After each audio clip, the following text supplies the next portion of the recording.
जिस दौर में हिंदुस्तान की धरती पर अंग्रेज अपनी हुकूमत का झंडा बुलंद कर रहे थे, उसी दौर में कुछ ऐसे भी लोग थे जिनके लिए गुलामी से बड़ी कोई मौत नहीं थी, और उन्हीं में एक नाम था झांसी की रानी लक्ष्मीबाई।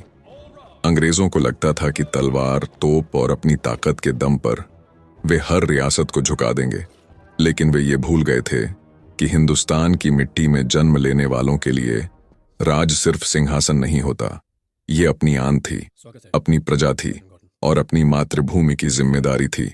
झांसी के दरबार में भी अब एक बड़ा सवाल खड़ा था। क्या अंग्रेजों की शर्तों के सामने झुककर अपनी रियासत बचा ली जाए, या फिर उस हुकूमत को चुनौती दी जाए जो धीरे धीरे पूरे हिंदुस्तान को अपने कब्जे में लेना चाहती थी। लक्ष्मीबाई सिर्फ एक रानी नहीं थी, उनके भीतर एक योद्धा था। ऐसा योद्धा जो हालात देखकर डरना नहीं बल्कि हालात बदलना जानता था। उनकी आंखों में अपने राज्य के लिए चिंता थी, लेकिन उस चिंता से कहीं ज्यादा मजबूत था उनका आत्मसम्मान। अंग्रेज अधिकारी अपनी ताकत और हुकूमत का रौब दिखाते रहे, लेकिन झांसी की ये रानी जानती थी कि अंग्रेजों से मुकाबला सिर्फ हथियारों से नहीं होगा। इसके लिए चाहिए था हिम्मत, विश्वास और अपनी धरती के लिए मर मिटने का जज्बा। क्योंकि जब सत्ता की लड़ाई महलों से निकलकर आम लोगों की जिंदगी तक पहुंच जाती है, तब एक राजा या रानी अकेला नहीं लड़ता। उसकी लड़ाई उसकी पूरी प्रजा की लड़ाई बन जाती है।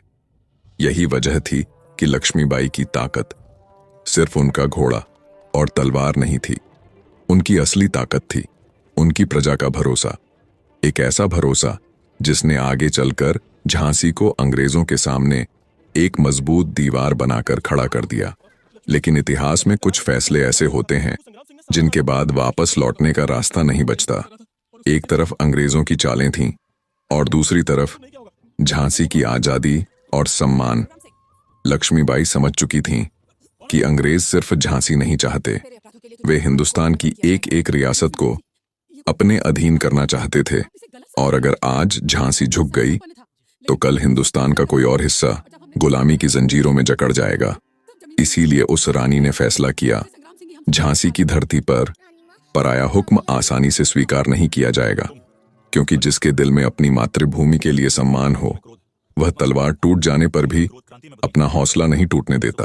ये कहानी सिर्फ एक रानी की नहीं है, ये कहानी उस स्वाभिमान की है जिसने अंग्रेजी हुकूमत को चुनौती दी, और इसलिए इतिहास आज भी गर्व से कहता है, वह झांसी की